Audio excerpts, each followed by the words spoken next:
हमारी जो जीव के 9 बोल है, उन 9 बोलों में जो अंतिम 2 बोल है, एक तो सिद्ध और दूसरा विश्व सो ढगई, इनकी चर्चा चल रही है।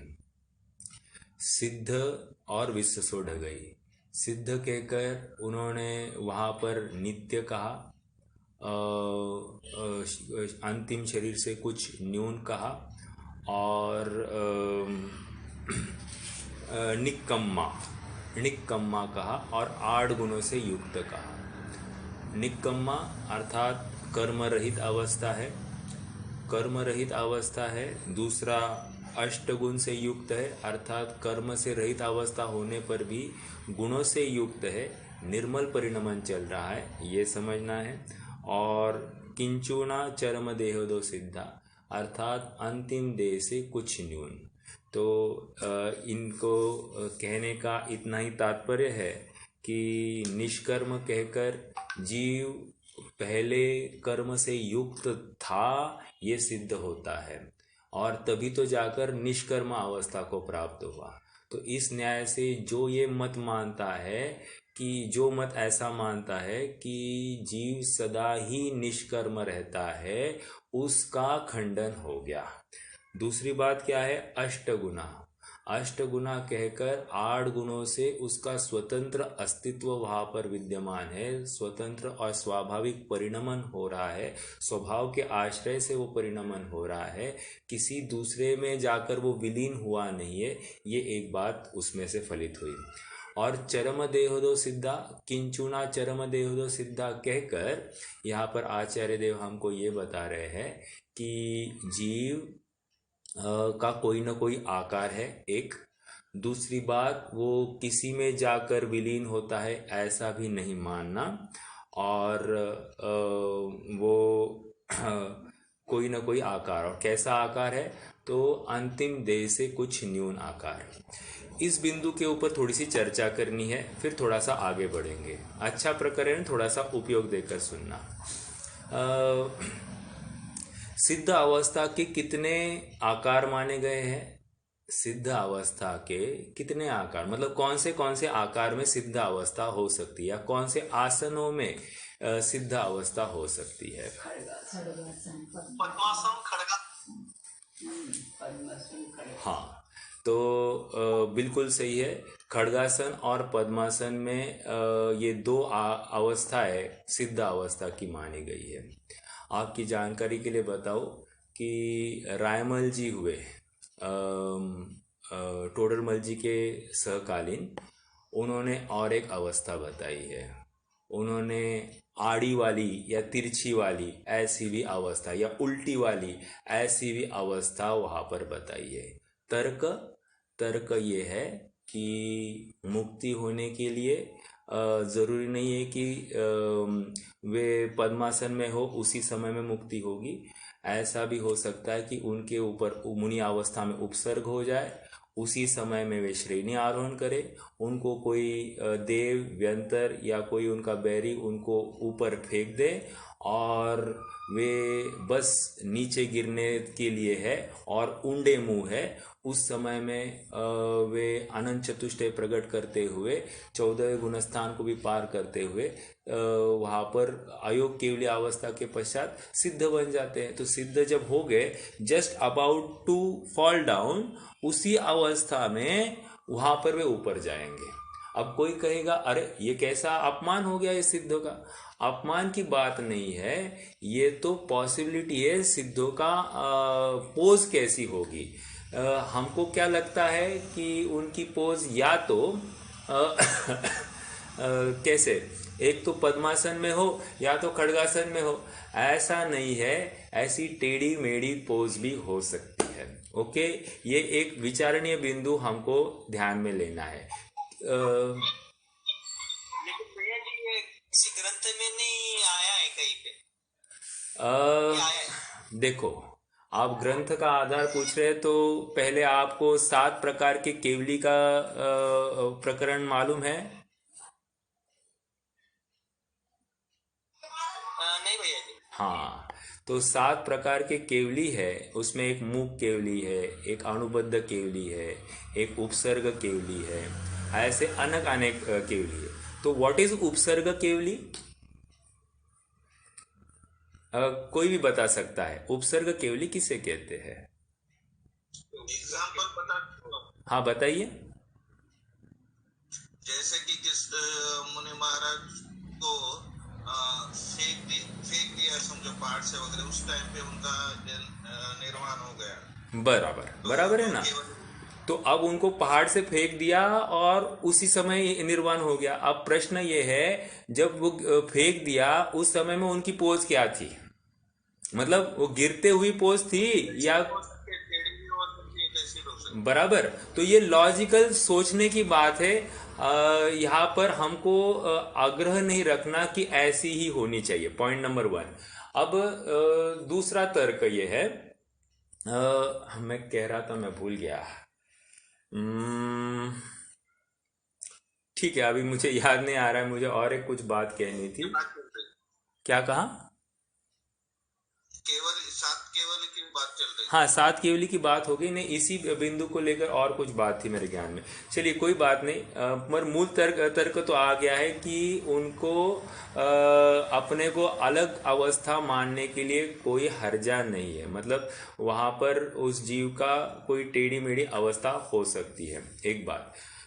दूसरा, मैंने कल एक बात कही थी कि किंचु ना कहकर किन्हीं आचार्यों का ऐसा मत है कि अभी मान लीजिए मेरा ये शरीर है, जो कोई आकार अभी है, ओके, इसका 1/3 आकार कम हो जाता है। कितना? 1/3 आकार कम हो जाए, 2/3 आकार ही रहता है। उतना आकार लेकर ये सिद्ध अवस्था में विराजमान होता है। ऐसा भी किन्हीं आचार्यों का मत है। अपने को यहाँ पर बस क्या मत है मैं आपके सामने रख रहा हूँ, ओके। दूसरा एक प्रश्न है मेरा, जस्ट एक विशेषता लाने के लिए अपनी सोच में,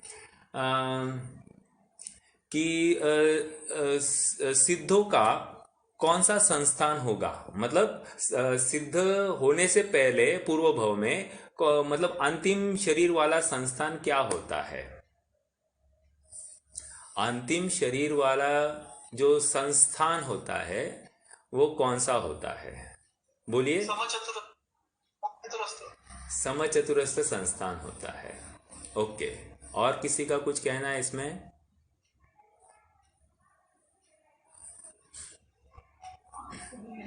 देखिए,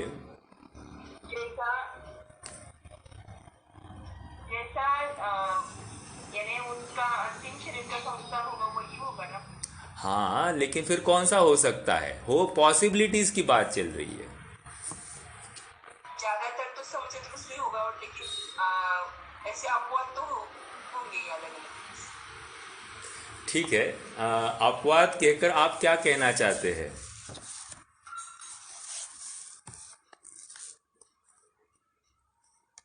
देखिए, चलो मैं ही, हाँ, दूसरे भी हो सकते हैं, ठीक है।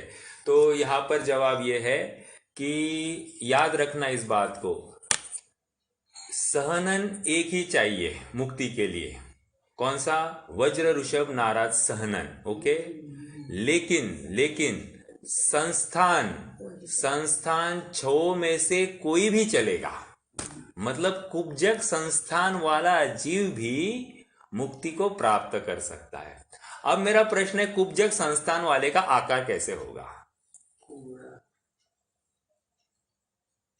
देखो, ये मैं क्यों खड़ा कर रहा हूं ये बात, क्योंकि मुझे थोड़ा सा आपके जो थॉट प्रोसेस है कि सिद्ध जो कोई होगे, एक स्पेसिफिक ऐसी आकार होगी, ऐसा हमने जो अनुमानित कर रखा है, उस थॉट प्रोसेस को तोड़ना है। क्योंकि ये आपकी ही तकलीफ नहीं है, हर किसी की तकलीफ है। हम भगवान मतलब एक सुपर नेचुरल पावर, और जो एकदम उत्कृष्ट ऐसा होता है, उसको हम भगवान मानते, तो उसका आकार भी एकदम हमने ज्ञान में बनाया है इतना अनुकूल ही होना चाहिए। थोड़ा सा कम ज्यादा होगा तो हमको तकलीफ खड़ी हो जाएगी।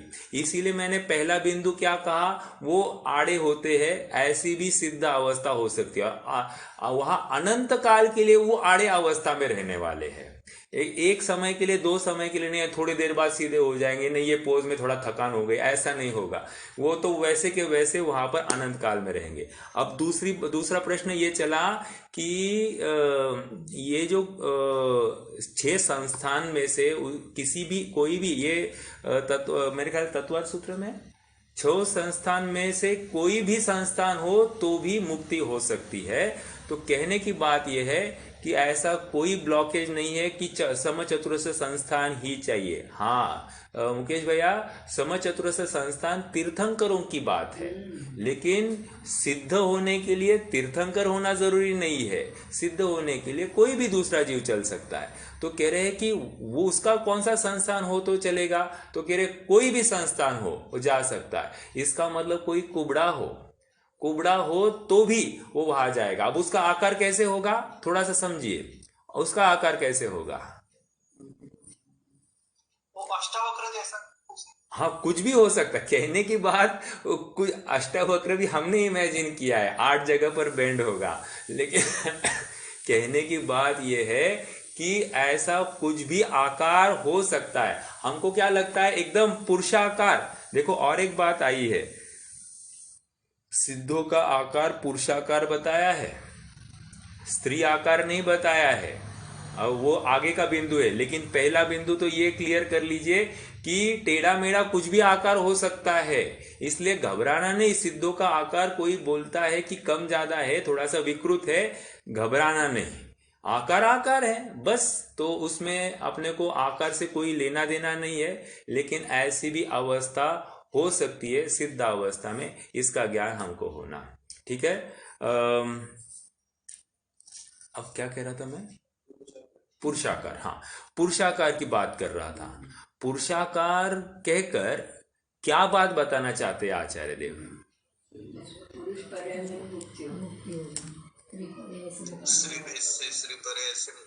बहुत अच्छा, बहुत अच्छा। कहने की बात यह है कि जो मत ऐसा मानता है कि स्त्री पर्याय से मुक्ति हो सकती है, उस मत का यहाँ पर खंडन कर रहे हैं। ओके, अर्थात पुरुषाकार ही होना। देखो वक्रता होने दो, कोई प्रॉब्लम नहीं, लेकिन पुरुषाकार होनी चाहिए, बस इतनी ही कंडीशन है। ओके, संस्थान में कोई प्रॉब्लम नहीं, लेकिन पुरुषाकार, ये बात वहां पर एक विशेषण वहां पर लगाया है।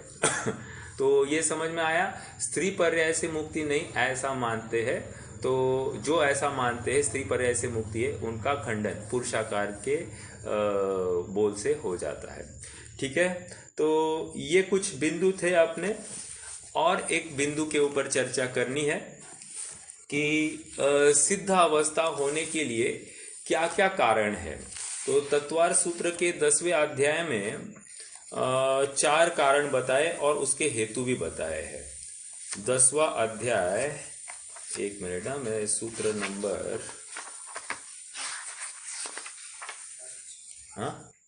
5 है क्या?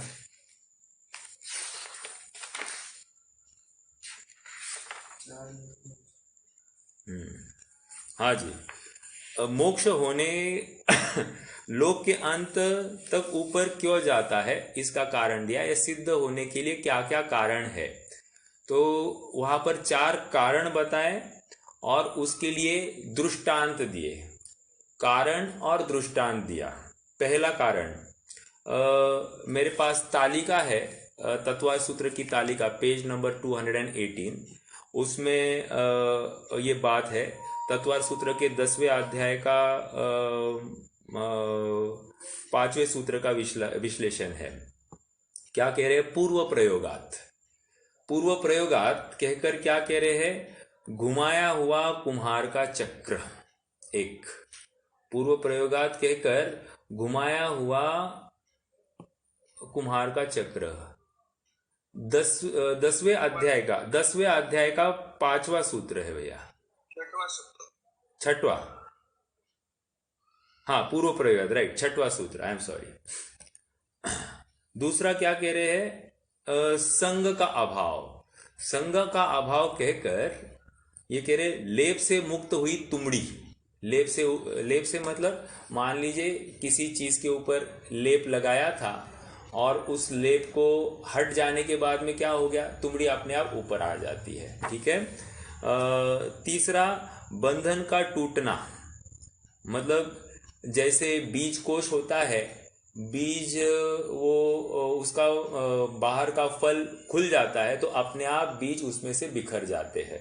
तो कहते हैं बीज कोश के बंधन से टूटा हुआ एरंड बीज, एरंड बीजवत, ऐसा वहां पर कह रहे हैं।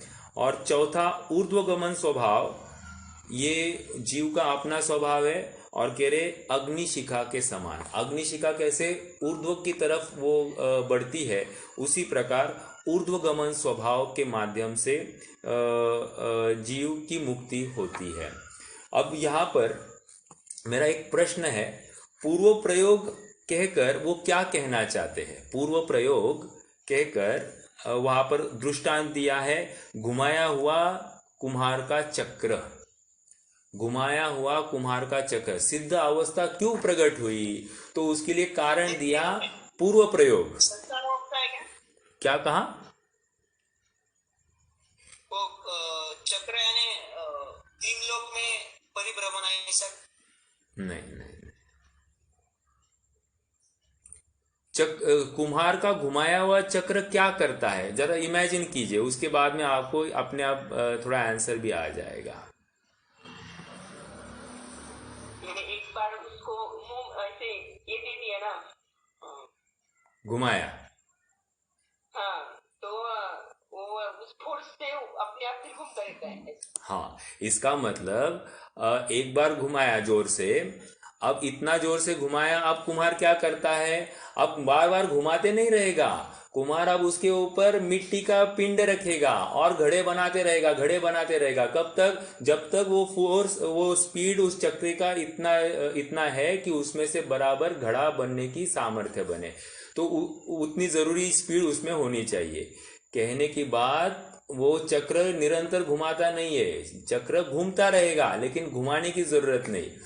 तो यहाँ पर कह रहे पूर्व में जो चक्र घुमाया था वो ही अब बिना घुमाए भी घूम रहा है, तो ये कह रहे पूर्व प्रयोगात। ओके, इसका मतलब जीव ने सिद्ध होने की तैयारी या स्वयं को सिद्ध अनुभवने की तैयारी पूर्व में की थी और उसका फल स्वरूप अब ये सिद्ध हुआ है। ज्यादा से ज्यादा अर्धपुद्गल परावर्तन काल पूर्व से, और हो सकता है अंतर्मुहूर्त में ही उसने तैयारी की होगी और वो मुक्त अवस्था को प्राप्त हो गया होगा।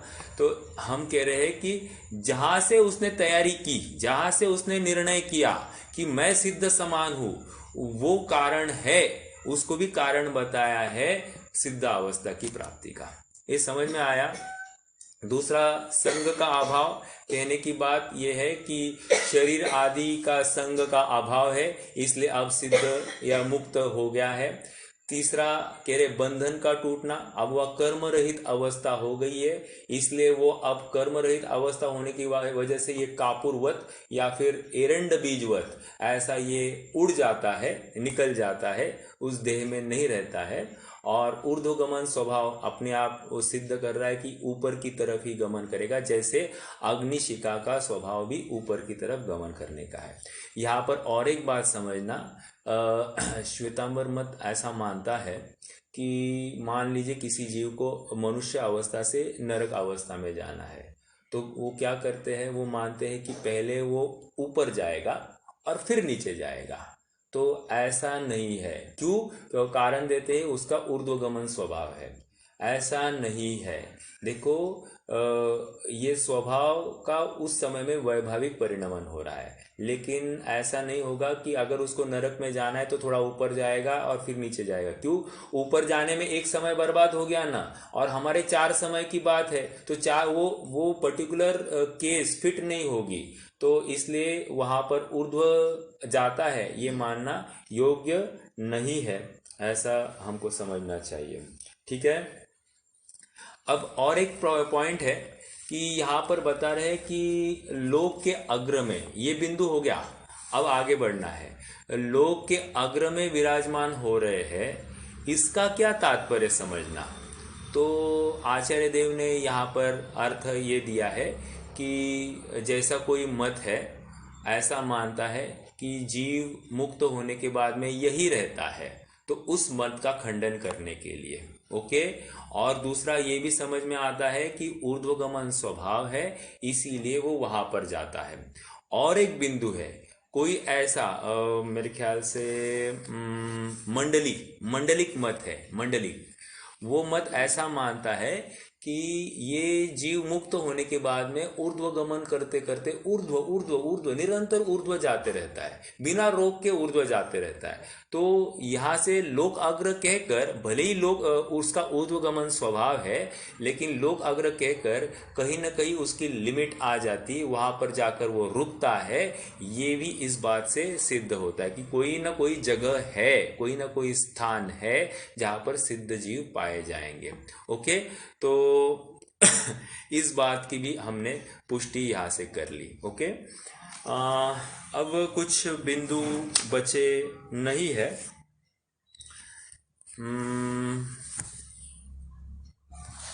नहीं, चलिए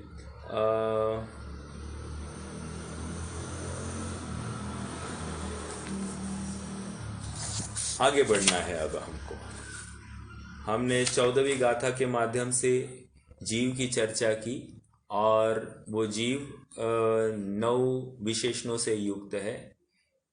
तो उन 9 विशेषणों के माध्यम से हमने विस्तार से उस जीव की चर्चा की, और उन 9 विशेषणों के माध्यम से कौन से मतों का खंडन होता, अर्थात मतार्थ की भी चर्चा हमने की। और यथा योग्य जहाँ जहाँ जो नए लगते हैं, ऐसे नयार्थ की भी चर्चा की, और पूरे विषय का जो भावार्थ है, उन भावों को भी समझने की कोशिश की, तो भावार्थ भी समझा है। ठीक है। और शब्दार्थ को भी हमने यथा योग्य समझा ही है। तो 5 अपेक्षा से हमने भी इस विषय को समझने की कोशिश की। देखिए, एग्जाम में ऐसा प्रश्न आ सकते हैं कि आप एक बोल देंगे, और उस बोल पर हमें कहा जाएगा कि आपको इसमें शब्दार्थ, भावार्थ, नयार्थ, मतार्थ और आगमार्थ, इन 5 चीज़ों को आपको समझाना है। तो हमको उसके अनुसार भी थोड़ी बहुत चर्चा करनी पड़ेगी। मैं थोड़ा बहुत टेबल बनाने की कोशिश कर रहा हूँ। अगर मेरा टेबल ठीक से बन जाता है तो मैं वो टेबल ही शेयर करूँगा, तो आपको थोड़ी सी आसानी हो जाएगी। ठीक है। एटलीस्ट मतार्थ के लिए आपके लिए आसानी हो जाएगी। नयार्थ भी लगा सकते हैं। आगमार्थ में क्या होता है मैं आपको बताऊँ। आगमार्थ में ये होता है कि ऐसे का ऐसा प्रकरण अन्य किसी आगम ग्रंथों में या अन्य किसी जिनवानी में आया है क्या, इसकी बात समझी जाती है। तो ज़रूरी नहीं वो आचार्यों का ही हो, किसी विद्वान का भी ग्रंथ होगा तो भी वो स्वीकृत होता है आगमार्थ के लिए। हाँ, आगम प्रमाण ही होना चाहिए। मतलब वहाँ कहीं ना कहीं आगम की ही बात आनी चाहिए। चलिए, तो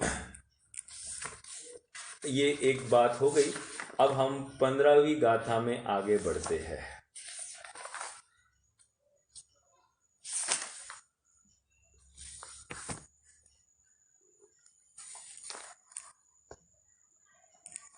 सब एक साथ गाथा का पाठ करेंगे। अज्जीवो पुण्यो पुग्गल धम्मो अधम्म आयासम कालो पुग्गल मुत्तो रुवादिगुणो अमुत्ति से साहु। फिर से, अज्जीवो पुण्यो, अजीवो नहीं कहना, अज्जीवो, ज को ज है ना, तो हमको डबल प्रोनाउंस करना।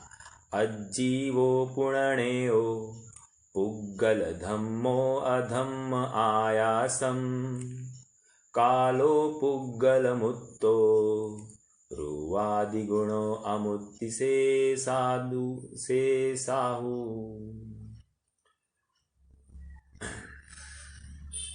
संधि देखेंगे आप। अज्जीवो, अज्जीवो, पुण णयो, पुग्गल, अब देखना शब्द पकड़ना, पुग्गल, धम्म, अधम्म, आयासम, कालो, पांच शब्द है, ठीक है।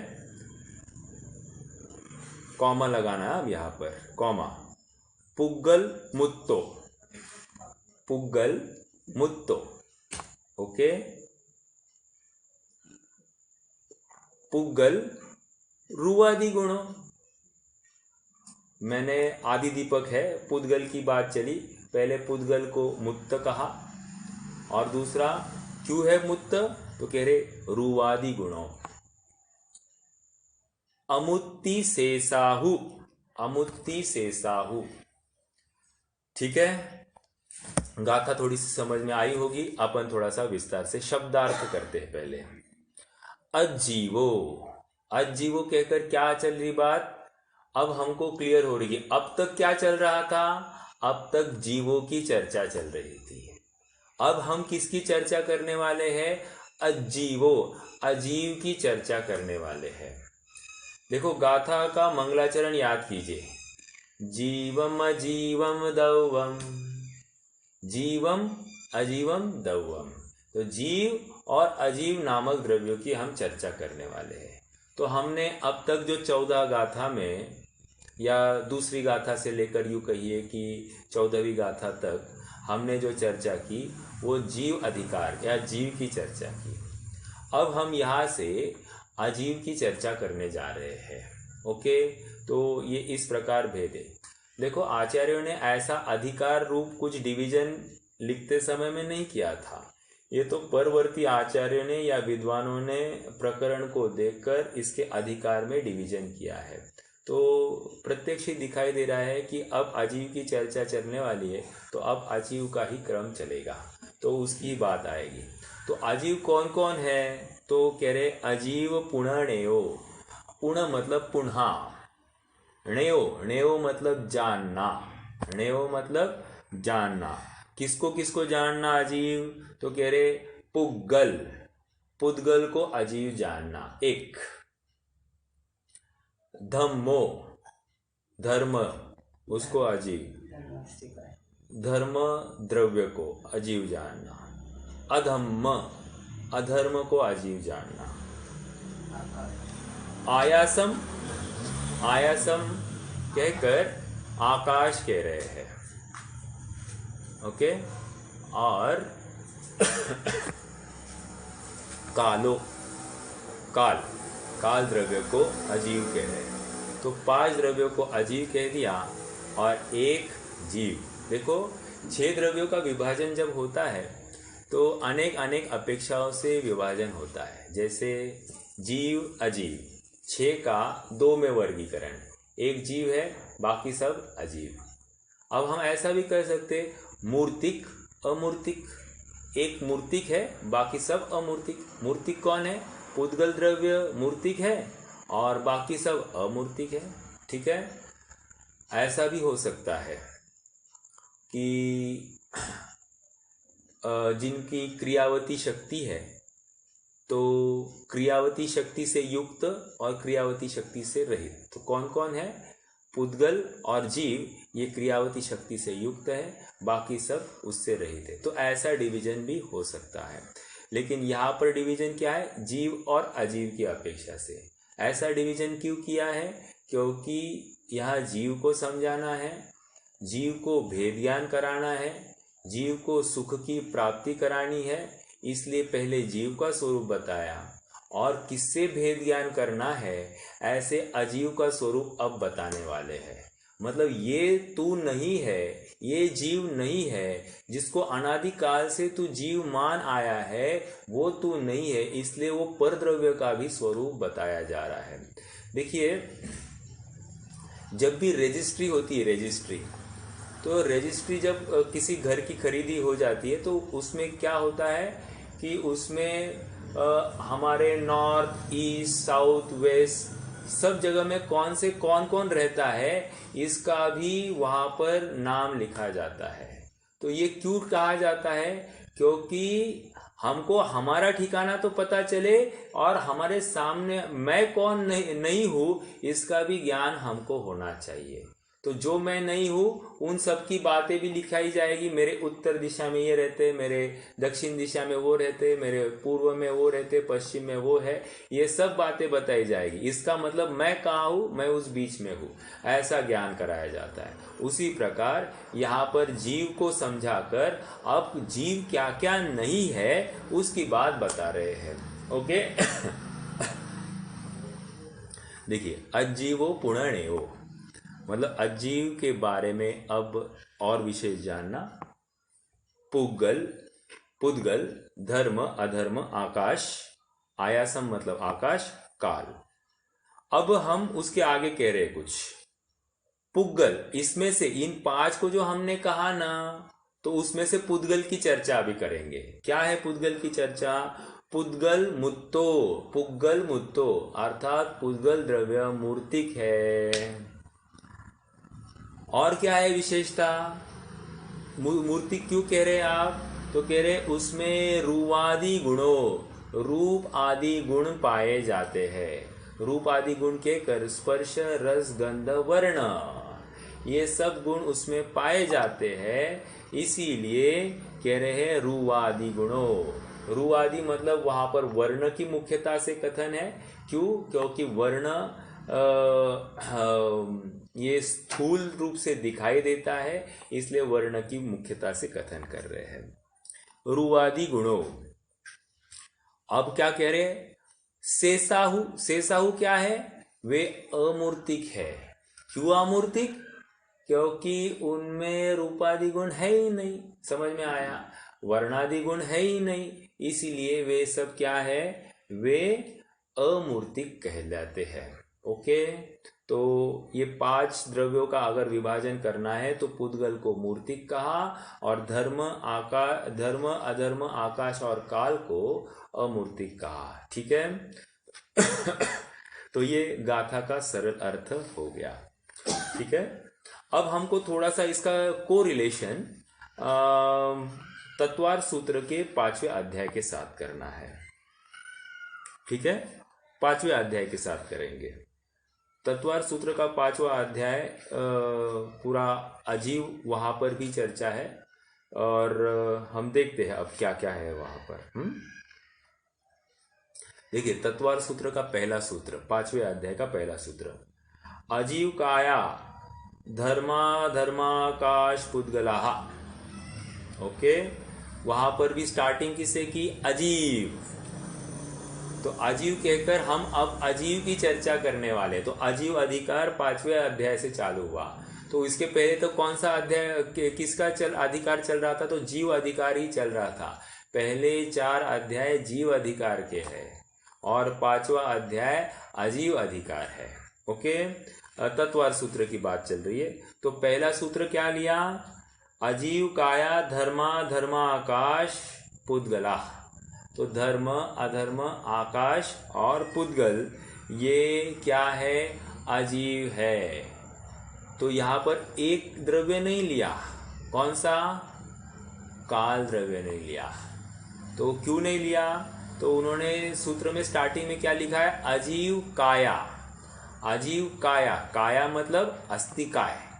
तो अजीव अस्थिकाय की चर्चा कर रहे हैं, तो उसमें उन्होंने काल द्रव्य नहीं लिया। क्यों? काल द्रव्य अपदेशी है, अर्थात अस्थिकाय नहीं है। ओके, इसलिए एक ग्रंथ का नाम है, बोलिए,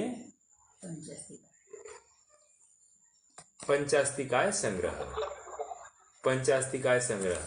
तो वहां पर अस्थिकायों का संग्रह की बात चली। चलिए, तो दूसरा चौथा सूत्र लेना। क्या है? नित्य अवस्थित अन्य रूपाणी। मतलब ये द्रव्य नित्य है, अवस्थित है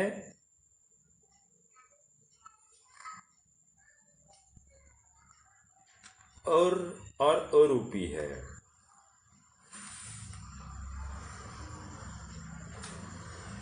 लेकिन इमीडिएटली 5वें सूत्र में बता दिया रूपी न पुद्गला, मुकेश भाई अगर आप स्क्रीन पर शेयर कर सकते हो तो सबके लिए अनुकूलता हो जाएगी। है क्या पॉसिबल भैया? ओके। क्या कह रहे? हाँ जी। तो क्या कह रहे? नित्य अवस्थित अन्य रूपाणी, मतलब नित्य है, ये सभी द्रव्य नित्य है, अवस्थित है और अरूपी है। लेकिन इमीडिएटली अगले सूत्र में क्या कह रहे हैं? रूपी न पुद्गला, लेकिन पुद्गल द्रव्य रूपी है। ओके, तो इसका मतलब क्या है? हम इतनी चर्चा क्यों कर रहे हैं? वैसे हम इतनी चर्चा इसलिए कर रहे हैं क्योंकि इस गाथा में बहुत सी बातें यहाँ से आई है, मतलब इसमें और उसमें कुछ कोरिलेशन है क्या? हम एक तो आगमार्थ भी देख रहे हैं, अर्थात यहाँ की ऐसी बात अन्य कहीं मिल रही क्या? हाँ मिल रही है। देखो ये ऐसे इस तत्वार सूत्र के 5वें अध्याय में मिल रही है, तो ये भी मिल रही है। और अभ्यास वहाँ क्या अपेक्षा ये भी समझ में आता है, तो अभ्यास अच्छे से होता है और पुष्ट होता है अपनी सब बातों की। ये क्या आ गया? अरूपी कहकर अमुत्ति शेषादु, अमुत्ति शेषाहु कहकर वो अरूपी की बात पुष्ट हो गई। और रूपी न पुद्गला कहकर पुद्गल द्रव्य रूपी है, ये बात यहाँ से सिद्ध हो गई। ठीक है, तो गाथा के विशेष बातें, मतलब पहला, चौथा और 5वां सूत्र, ये इसी के लिए पहला, दूसरा और 5वां सूत्र। ठीक है, ओके। चौथा और 5वां सूत्र, राइट। ओके, आगे बढ़ना है थोड़ा सा। 1 मिनट, मुझे थोड़ा सा और एक सूत्र है, 24वां सूत्र है शायद।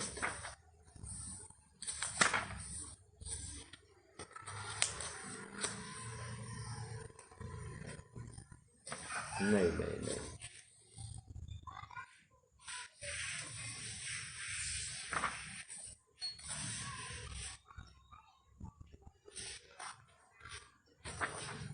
चलिए, यहाँ इस सूत्र में तो उतनी ही बात है।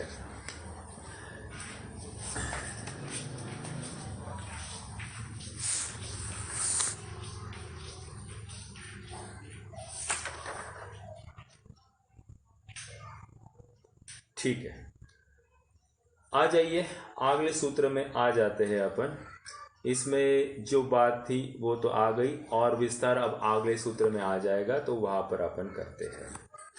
23वां ग्रंथ का रेफरेंस लगता है भैया। 23वां है क्या? हाँ, रुवादी में स्पर्श रस गंध वर्ण। हाँ बराबर, स्पर्श रस गंध वर्णवंत पुद्गला। तो ये रूपादि गुणों की बात, ये वही बात मैं जस्ट मिस कर रहा था। तो स्पर्श रस गंध वर्णवंत पुद्गला, तो स्पर्श रस गंध वर्ण वाले पुद्गल होते हैं, ये और एक बात वहाँ से सिद्ध हो गई। तो ये 4 सूत्र इस गाथा के लिए आधारभूत। आइए अब थोड़ा सा अगली गाथा की तरफ बढ़ना है। गाथा नंबर 16 सब पढ़ेंगे साथ में। भैया लगने वाला है, मैं आपको बताऊंगा तो इशारा करूंगा तो चालू कर देना, ठीक है? हाँ जी। सद्दो बंधो सुहुमो थूलो संठान भेद तम छाया उज्जो दादव सहिया पुग्गल दव सपजाया। देखिए गाथा फिर से एक बार पढ़ेंगे। सद्दो बंधो सुहुमो थूलो संठान भेद तम छाया उज्जो दादव सहिया पुग्गल दव सपजाया। अब थोड़ी सी अच्छी बात आने वाली, पुद्गल की चर्चा चलने वाली है, ठीक है? क्या कह रहे हैं थोड़ा सा देखते हैं। सद्दो, सद्दो, ठीक है, शब्द पहले पकड़ते हैं। सद्दो, दूसरा शब्द है बंध, बंधो, तीसरा सुहुमो, चौथा थूलो, संठान, संठान, भेद, तम, छाया, उज्जो,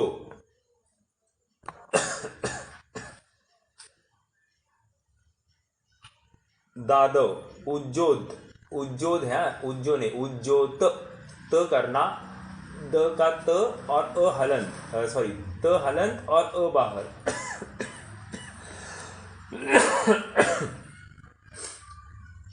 आदव, आदव, सहिया, पुग्गल दव्वस्त पज्जाया, पुग्गल दव्वस्त पज्जाया। तो ये अंतिम जो पद है उसमें क्या आया है?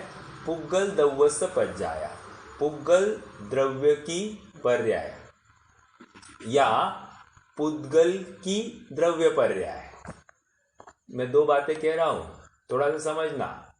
एक है पुद्गल द्रव्य की पर्याय और एक है पुद्गल की द्रव्य पर्याय। इसका कोई अर्थ मुझे समझा सकता है क्या? Anybody can try. पुद्गल की द्रव्य पर्याय और पुद्गल द्रव्य की पर्याय। ये सब जो है पुद्गल द्रव्य की पर्याय। भैया एक द्रव्य में एक द्रव्य पुद्गल है, एक मतलब वो निकलता है और वो पुद्गल के आगे और भेद है, उसको ऐसा समझ में आ रहा है। और पुद्गल द्रव्य की पर्याय। भाई जी पुद्गल शब्द रस गंध वर्ण, ये पुद्गल की पर्याय है। और पुद्गल द्रव्य की पर्याय।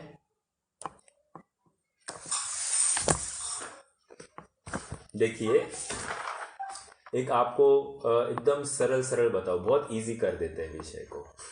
पुद्गल द्रव्य की पर्याय, क्या कहा? पुद्गल द्रव्य की पर्याय और पुद्गल की द्रव्य पर्याय। तो पुद्गल की द्रव्य पर्याय मतलब समान जाति पुद्गल की द्रव्य पर्याय, और पुद्गल द्रव्य की पर्याय मतलब असमान जाति द्रव्य पर्याय। मतलब पुद्गल का किसी असमान जाति द्रव्य के साथ में मिलन हो जाए तो उसको कहेंगे पुद्गल द्रव्य की पर्याय। और पुद्गल की द्रव्य पर्याय जब कहेंगे तो पुद्गल के जो समान पुद्गल है उनका आपस में जो मिलान होता है उसको हम कहेंगे पुद्गल की द्रव्य पर्याय। कितने जनों को समझ में आया? नहीं आया तो मैं आपको उदाहरण देता हूं। अब पुद्गल की द्रव्य पर्याय, पुद्गल की द्रव्य पर्याय किसको कहेंगे? जैसे सोना है और चांदी है, ये मिलाया, क्या हो गया? क्या हो गया? समान जाति या असमान जाति? बोलिए। समान जाति। बराबर। दूध और पानी मिलाया, क्या हो गया? समान जाति। पुद्गल की समान जाति द्रव्य पर्याय है ये। तो कह रहे हैं पुद्गल की द्रव्य पर्याय में समान जाति द्रव्य पर्याय लेना, और पुद्गल द्रव्य की पर्याय लेंगे तो उसमें असमान जाति द्रव्य पर्याय। अब असमान जाति द्रव्य पर्याय क्या होगी? मनुष्य गति, जीव और शरीर का एक क्षेत्रावगाह जो संबंध है उसको कहेंगे पुद्गल की असमान जाति द्रव्य पर्याय। समझ में आ रहा है? मनुष्य गति नहीं लेना, अरे सभी गतियों में तो है ना उनका शरीर, तो कोई भी गति ले लीजिए तो वो सब असमान जाति द्रव्य पर्याय कहा जाएगा। लेकिन हमने पुद्गल की तरफ से चर्चा कर रहे हैं, क्यों? क्योंकि ये पुद्गल अजीव अधिकार है, इसलिए पुद्गल की मुख्यता से सब कथन चल रहे हैं। जीव की बात थी, वो जीव में कराए है। अब हम पुद्गल की चर्चा कर रहे हैं तो पुद्गल की मुख्यता से चर्चा हो रही है। ओके, तो समान जाति द्रव्य पर्याय और असमान जाति द्रव्य पर्याय याद रखना। ये शब्द अभी हम, जैसे अभी हमारी जो पर्याय क्या है? असमान जाति द्रव्य पर्याय, मतलब जीव और शरीर का एक क्षेत्रावगाह रूप जो बना रहना हो रहा है, ये असमान जाति द्रव्य पर्याय है। ओके, चलिए, तो भैया सिद्धावस्था समान जाति आएगा ना? वहाँ तो अपन कैसे लगाएंगे, मतलब वहाँ कोई उसके साथ में कोई द्रव्य पर्याय बनी ही नहीं है, तो वहाँ पर तो निर्मल परिणमन है, वो अपन नहीं ले सकते हैं उसको। कोई ना अपन उसमें द्रव्य पर्याय, वो तो शुद्ध व्यंजन पर्याय है। वो शुद्ध व्यंजन पर्याय क्या है? स्वभाव व्यंजन पर्याय, नॉट शुद्ध, स्वभाव व्यंजन पर्याय। स्वभाव व्यंजन पर्याय मतलब वहाँ पर पूरा निर्मल परिणमन है, वहाँ कुछ विभाव नहीं है, तो इसलिए वहाँ द्रव्य पर्याय अपन कहनी है तो स्वभाव व्यंजन पर्याय कहेंगे वहाँ पर। ओके, आइए।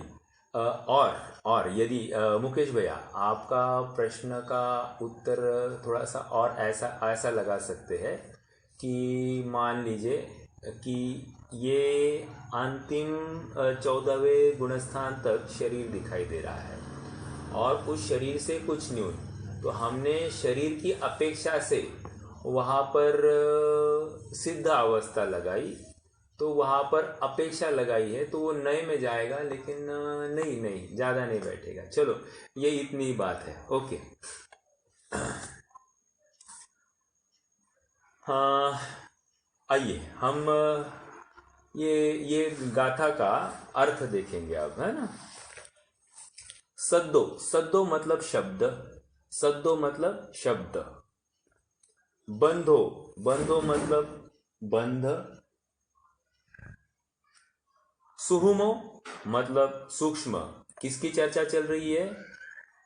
पुद्गल की द्रव्य पर्याय, उद्गल की द्रव्य पर्याय की चर्चा चल रही है। ओके, और वो क्या क्या है? सद्दो शब्द।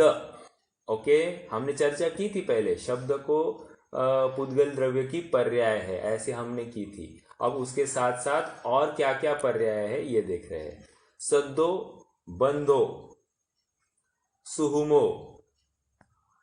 सुहुमो मतलब सूक्ष्म। थूलो मतलब स्थूल।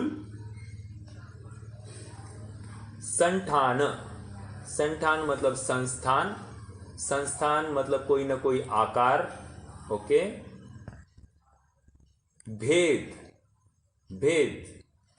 मतलब डिवीजन। तम मतलब छाव, सॉरी, तम मतलब अंधकार, आई एम वेरी सॉरी। तम मतलब अंधकार। छाया मतलब छाव, छाया मतलब छाव। उज्जोत मतलब उद्योत। ओके, उद्योत। आदव मतलब आतप। सहिया पुद्गल दव्वस्त या पज्जाया, ये पुद्गल द्रव्य की पर्याय इतनी होती है। ओके, अब थोड़ा सा यहाँ पर हम चर्चा करेंगे। पहले तो हम ये देखते हैं कि तत्वार सूत्र में ये बात कहाँ आई है। तो इसका तत्वार सूत्र का 24वां सूत्र है, 5वें अध्याय का 24वां सूत्र। मैं सूत्र पढ़ूंगा भैया, नहीं खोलना अभी। शब्द बंध सूक्ष्म स्थौल्य संस्थान भेद तम छाया तप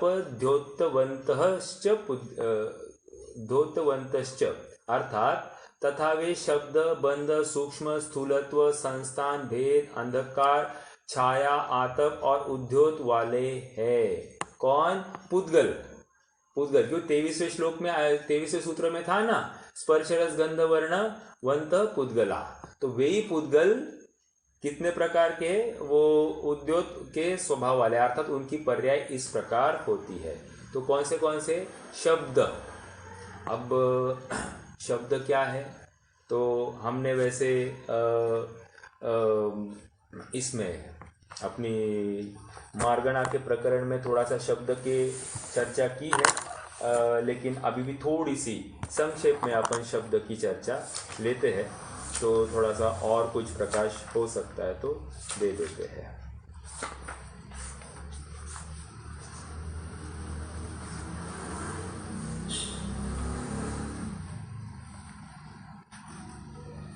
हाँ जी,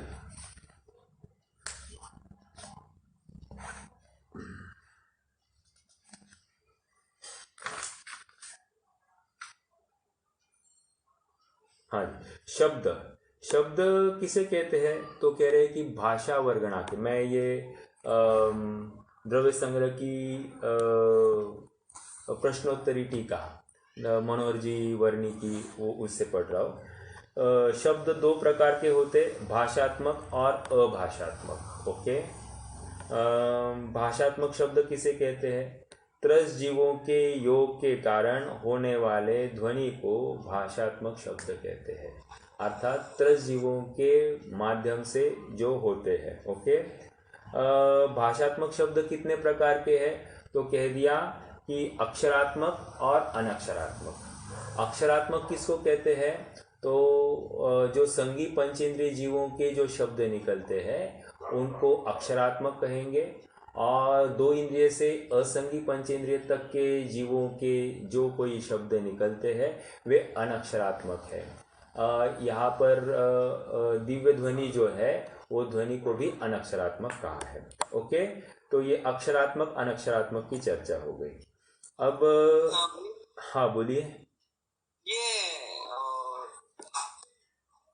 ये सभी पर्याय उद्गल द्रव्य की पर्याय है ना? हाँ, पुद्गल की द्रव्य पर्याय चल रही है। यहाँ पे देखो वो ग्रंथ में पुद्गल द्रव्य की पर्याय लिखा है। कौन से ग्रंथ में? हाँ, एक मिनट, कहाँ है? गाथा 16। गाथा 16, एक मिनट। पुद्गल द्रव्य, ये सब पुद्गल द्रव्य की पर्याय है। ठीक है, ठीक है, इसको इतना ही समझना कि मुख्यता और गौणता का ये है, ये पुद्गल की ही पर्याय है। तो पुद्गल द्रव्य की पर्याय और पुद्गल की द्रव्य पर्याय, इसमें अपन ने विशेष लिया, लेकिन यदि इसमें भी लेते हैं तो कोई ज़्यादा प्रॉब्लमेटिक नहीं है, क्योंकि पुद्गल का कार्य पुद्गल में हो रहा है, जीव का कार्य जीव में हो रहा है, तो वो तो पुद्गल द्रव्य की पर्याय ये असमान जाति द्रव्य पर्याय का भी बंद होता है, ये समझने के लिए। और पुद्गल की द्रव्य पर्याय कहकर पुद्गल का परिणमन पुद्गल में ही होता है, ये समझने के लिए। तो ज़्यादा प्रॉब्लम की बात नहीं है, तो बिल्कुल ये अपन इसमें विरोध नहीं समझना इसमें, ठीक है। क्योंकि पुद्गल का कार्य पुद्गल में हो रहा है कि नहीं भैया, या पुद्गल का कार्य जीव में हो रहा है? तो ऐसा नहीं है, पुद्गल का कार्य पुद्गल में हो रहा है वस्तु स्वरूप की अपेक्षा, इसीलिए हमको ऐसा मानने में कोई हर्जा नहीं है। ओके, हाँ जी, हाँ। क्या कह रहे हैं? भाषात्मक, हमने शब्दों की चर्चा चालू की थी। शब्द क्या है? एक तो भाषात्मक और अभाषात्मक। तो भाषात्मक के दो भेद किए, अक्षरात्मक और अनक्षरात्मक।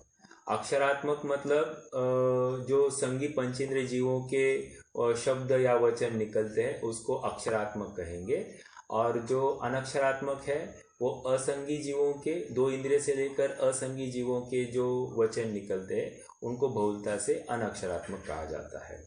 फिर अभाषात्मक क्या बात है? तो कह रहे अभाषात्मक के भी दो भेद है, प्रायोगिक और वैश्रसिक। क्या क्या कहा? प्रायोगिक और वैश्रसिक। प्रायोगिक क्या होता है? प्रायोगिक मतलब जो वाद्य यंत्र होते हैं ना, वो वाद्य यंत्र के माध्यम से जो कोई स्वर निकलते हैं, जो कोई शब्द निकलते हैं, उसको प्रायोगिक अभाषात्मक शब्द कहते हैं। और वैश्रसिक, वैश्रसिक ये क्या है? जो स्वभाव से निकलते, अर्थात मेघ की गर्जना होना या बिजली की कड़कड़ाहट होना, ये क्या है? वैश्रसिक। मतलब स्वभाव से होते हैं, इनको वैश्रसिक अभाषात्मक शब्द कहा गया है। ओके, इतनी थोड़ी सी अपन चर्चा शब्द की ले रहे हैं, ठीक है। आगे बढ़ते हैं। सूक्ष्म किसे कहते हैं? शब्द सॉरी बंद है, राइट, बंद है, बंद। बंद किसे कहते हैं? दो या अनेक पदार्थों के परस्पर बंद हो जाने को बंध कहते हैं। जो स्कंद दिखते हैं उनमें बंध पर्याय है, वह पौद्गलिक बंध है। कर्म और शरीर का बंध भी पौद्गलिक है। देखो यहाँ पर वो एक्सेप्ट कर रहे हैं कि पुद्गल द्रव्य की पर्याय या पुद्गल की द्रव्य पर्याय, दोनों में कोई भेद लेकर नहीं कर रहे हैं, दोनों को एक ही कर रहे कहकर पुद्गल द्रव्य की पर्याय इतना ही कहकर दोनों को एक साथ ले रहे हैं, लेकिन हम विशेष रूप से समझने के लिए बात कर रहे हैं। ओके, प्रश्न क्या है? बंध किसे कहते हैं? अब बंध के लिए तत्वार सूत्र में सूत्र है, क्या है? काफी सूत्र है, अपन थोड़ी सी उसकी भी चर्चा लेंगे। समय तो होते आ गया है, लेकिन एटलीस्ट बंध की चर्चा करेंगे।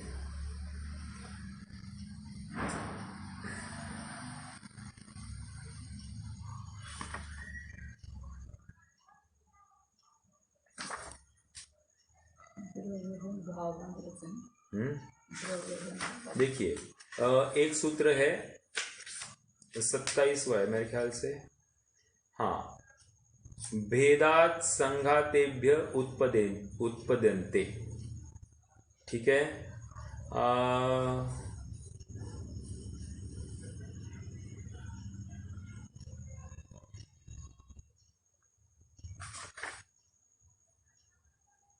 ठीक है, तो भेद और संघात या भेद संघात से पुद्गल स्कंद की उत्पत्ति होती है। ओके, पुद्गल स्कंद तैयार होता है। अब थोड़ा सा विचारणीय बिंदु है, यहाँ पर स्कंद की चर्चा कर रहे हैं।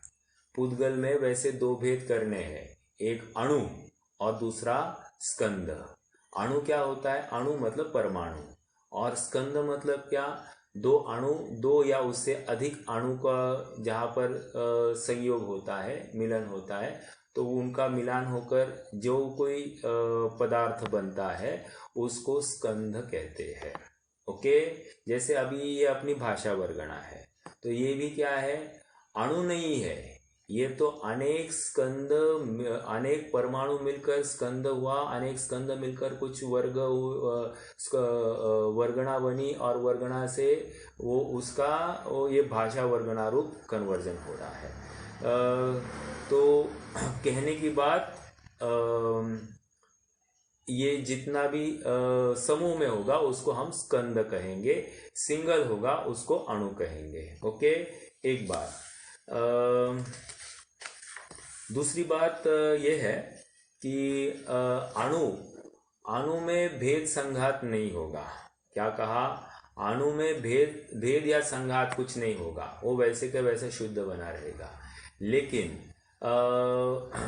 जहाँ पर स्कंद की उत्पत्ति कैसे होती है, तो कह रहे हैं कि जैसे 1000 परमाणु का एक स्कंद है, तो उसका भेद करो, उसमें से 500 परमाणु निकल गए, तो हम कह रहे हैं कि 500 परमाणु का स्कंद भेद से तैयार हो गया। ओके, एक। अब संघात मतलब मिलने से, मान लीजिए कि 1000 परमाणु का स्कंद है और एक 200 परमाणु का स्कंद है, दोनों के अविभाग प्रतिच्छेद मैच हो गए, तो वो मिल गए, तो वो 1200 परमाणु का स्कंद हो गया। ओके, तो ये संघात से स्कंद की उत्पत्ति हो गई। और भेद संघात से इसमें कैसे होगा कि 1000 परमाणु का स्कंद है, उसमें से 200 गए और उसमें 500 आ गए, तो कितने हो जाएंगे? 1300 परमाणुओं का स्कंद हो गया। तो ये भेद और संघात दोनों एट अ टाइम हो गए, उससे भी स्कंद की उत्पत्ति होती है। ओके, ये। अब दूसरा एक प्रश्न है कि क्या उनका मिलान किस प्रकार होता है, तो वहां पर एक तत्वार सूत्रकार ने एक सूत्र दिया है, द्विअधिक गुणानाम तु। क्या कहा? द्विअधिक गुणानाम तु, अर्थात इनके अविभाग प्रतिच्छेदों में दो न जघन्य गुणानाम। न जघन्य गुणानाम मतलब एक का डिफरेंस होगा। गुणानाम मतलब यह अविभाग प्रतिच्छेद की अवस्था या शक्ति के अंशों की तरफ उनका निर्देश है। थोड़ी सी बात गंभीर है, थोड़ा सा आप उपयोग देकर सुनना। क्या कह रहे हैं? द्विअधिक गुणानाम तु, ओके, दो या उस दो से दो गुणों का डिफरेंस होगा तो ही उनका जुड़ान होगा। एक न जघन्य गुणानाम, जघन्य का अर्थ एक लेना, जघन्य मतलब एक, और गुणानाम, गुण मतलब यहां पर अविभाग प्रतिच्छेद, अर्थात उस पुद्गल स्कंद के जो अविभाग प्रतिच्छेद है, शक्ति के अंश है, उनमें एक का डिफरेंस होगा तो उनका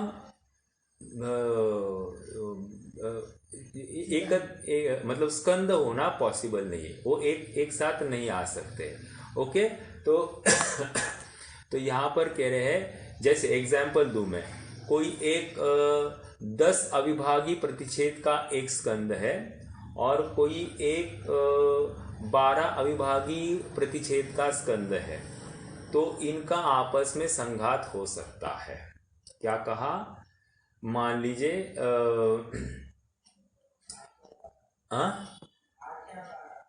नहीं 10 या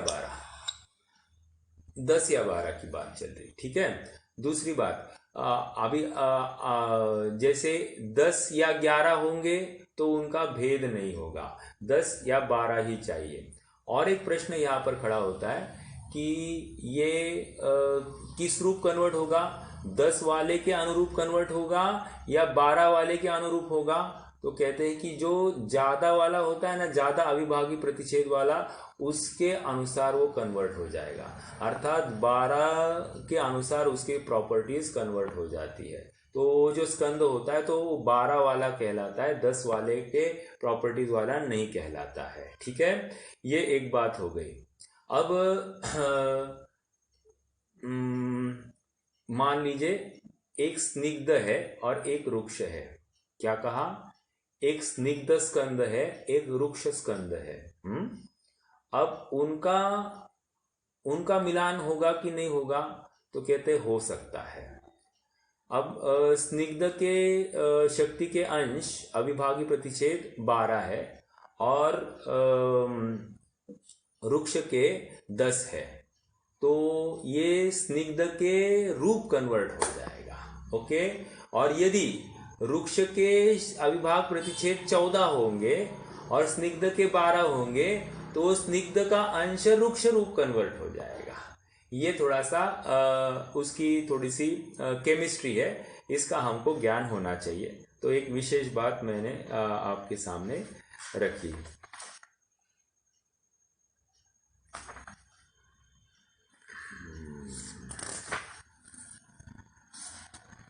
देखिए, न जघन्य गुणानाम, ये 34वां सूत्र है।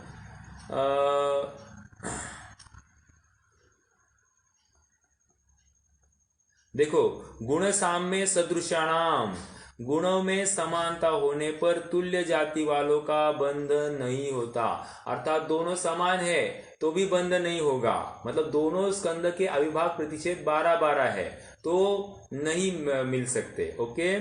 हमको क्या लगता है, समान होना चाहिए तो मिलेंगे, ऐसा नहीं है। और द्व्यधिक गुणानाम तु, दो अधिक शक्तांश वालों का तो बंध होता है, ओके।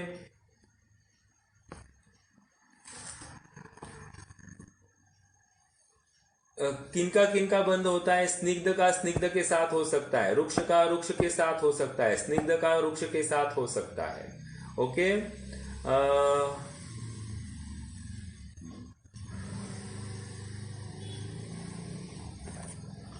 चलिए, तो ये एक बात हमारे ज्ञान के लिए हो। 34, 35, 36 और 24वां श्लोक, 24वां सूत्र, ठीक है।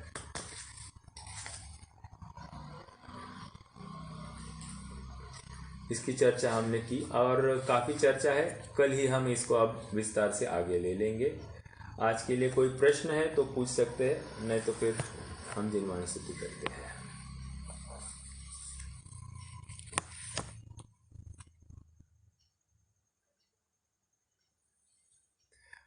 आप में से कितने जनों को विषय अच्छा लगा, रुचिकर लगा, या नवीन प्रमेय लगा, या थोड़ा सा बोर हुआ? आप आपके कमेंट्स दे दीजिए। लेकिन मैं समझता हूँ कि थोड़ा सा ये नवीन प्रमेय है, इसकी जानकारी होनी चाहिए, इसलिए थोड़ा सा उठा रहे हैं। और एक रूप से अपन तत्वार सूत्र की भी भूमिका बना रहे हैं कि कल को जाकर हम तत्वार सूत्र भी पढ़ेंगे तो हम सहजता से, आसानी से, सुलभता से उसको भी समझ पाएंगे। ठीक है, चलिए रुकते हैं। तो बंद वो वाला, वो बंद अलग है और यहाँ पे ये बंद अलग है क्या? कौन सा बंद?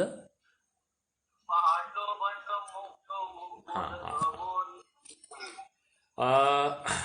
वो वहाँ पर भी बंध जो होता है थोड़ा समझना। जैसे जीव और इसमें खोलेंगे उस बात को, जैसे वो दोनों अपेक्षा लगाने वाले हैं। पहले तो अब जीव अधिकार, अभी कौन सा अजीव अधिकार चल रहा है, तो वे अजीव अधिकार कहकर वो कह रहे कि जीव के रागादि परिणाम को देखकर, रागादि परिणाम को निमित्त पाकर ये पुद्गल कर्म वहाँ पर कार्मान वर्गनारूप परिणमित हो जाता है। तो वहाँ कार्य किसमें हुआ है? पुद्गल वर्गणाओं में ही हुआ है, और वो यथा योग्य अपनी अपनी जाति के कार्मान वर्गणाओं में और अपनी अपनी विशिष्ट अविभाग प्रतिच्छेदी वर्गणाओं को एक साथ लेकर वहाँ पर इकट्ठा होगा। तो कह रहे हैं कि इस प्रकार वहाँ पर भी हम बंध लगा सकते हैं, लेकिन जीव के रागादि परिणाम निमित्त और पुद्गल में कार्य, और यदि पुद्गल को निमित्त बनाए और जीव को कार्य, तो पुद्गल का उदय और जीव में परिणाम, रागादि परिणाम, ऐसा लगाया जाता है। अगर वो जीव अधिकार होता तो ये कहते हैं। अब अजीव अधिकार चल रहा है तो यहाँ पर जीव के परिणाम ये निमित्त कह दिए और अजीव में कार्य बताया जा रहा है। ओके, तो ये थोड़ी सी बात है। बंध तो वहाँ पर भी होता है, लेकिन पुद्गल का पुद्गल में होता है, जीव का जीव में। देखो, जीव आश्रव और द्रव्य आश्रव, एक मिनट, और जीव बंध, भाव, sorry, I am very sorry, भाव बंध और द्रव्य बंध, ऐसा प्रकरण हमने पढ़ा है। कहाँ? वितरक विज्ञान में है ना, 7 तत्व संबंधी भूल में। तो वहाँ पर आप वो प्रकरण पढ़ना, द्रव्य और भाव, ऐसी वहाँ पर अलग अलग रूप से सब परिभाषाएं है, वहाँ से विषय खुला हो जाएगा। हाँ बोलिए ना भैया। भैया यहाँ पे तो बंध यानी दो या अनेक पदार्थों का परस्पर बंध हो जाना, तो दो यानी दो अलग अलग द्रव्य आएंगे ना, ऐसा इसमें, या एक ही द्रव्य में अलग अलग पदार्थ दोनों चलेंगे। देखो, असमान जाति द्रव्य पर्याय नहीं है क्या? है ना, अपन वहाँ मना थोड़ी कर रहे हैं। असमान जाति द्रव्य पर्याय को हम स्वीकार कर ही रहे हैं, और स्वीकार, लेकिन प्रत्येक द्रव्य का परिणमन स्वतंत्र रूप से अपने में ही हो रहा है ना। क्या जीव पुद्गल को परिणमा रहा है? क्या पुद्गल जीव को परिणमा रहा है? क्या नहीं। तो ये दोनों अपने अपने में ही स्वतंत्र रूप से हो रहे, निमित्त नैमित्तिक संबंध मानते हैं, और उस निमित्त नैमित्तिक संबंध की अपेक्षा से वहाँ पर हमने बंध भी माना है, और वो अनादि संबंधेच, ऐसा गोमट सार कर्मकांड में आया है कि इनका अनादि संबंध है, जीव और पुद्गल का अनादि संबंध है, ऐसा मिली ही अवस्था में। या आप मोक्षमार्ग प्रकाशक का 2रा अध्याय, वहाँ पर स्टार्टिंग में ही प्रकरण में वहाँ पर जीव और पुद्गल का अनादि से एक क्षेत्रावगाह रूप रहना बना है। तो ये इनका संबंध अनादिकालीन है, किसी ने नया संबंध खड़ा किया नहीं है।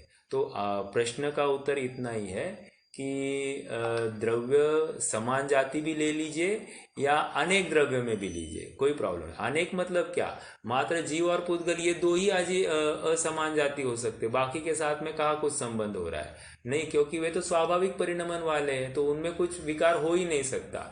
विकार मात्र जीव और पुद्गल में हुआ है, इसलिए उनका ही चेंजेस उनमें ही पाए जा रहे हैं। बाकी स्वाभाविक परिणमन तो अन्य 4 द्रव्य में तो उनकी चर्चा ही नहीं हो रही है। तो इस अपेक्षा से जीव और पुद्गल की देखो थोड़ा सा विचारणीय बिंदु है। यदि पुद्गल भी स्वभाव रूप परिणमता तो क्या होता, अर्थात पुद्गल में कुछ चेंज नहीं होता, स्वभाव रूप ही परिणमन होता, मतलब पर्याय भी वैसी की वैसी चेंज नहीं हो रही है। जैसे सिद्धों की अभी स्वभाव रूप परिणमन हो रहा है ना, परिणमन तो हो रहा है लेकिन स्वभाव रूप, इसलिए उसको नित्य कहा। तो ऐसा ही पुद्गल का भी स्वभाव रूप परिणमन होता तो क्या होता,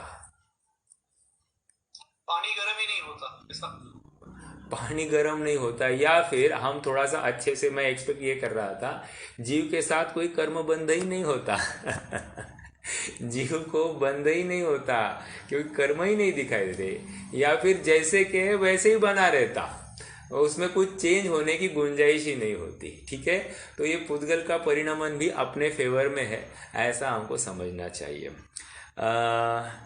ठीक है, और चर्चा करेंगे, लेकिन बंध का अर्थ यहाँ पर समान जाति ले लीजिए, असमान जाति लीजिए, कोई हर्जा नहीं है, मतलब दोनों अपेक्षा बैठ रही है। ठीक है, रुकते हैं, जिनवान स्तुति करेंगे। निज निधि निज में बताई यह अनंत उपकार है, इसके लिए जिनवाणी माँ को वंदना शत बार है, इसके लिए जिनवाणी माँ को वंदना शत बार है।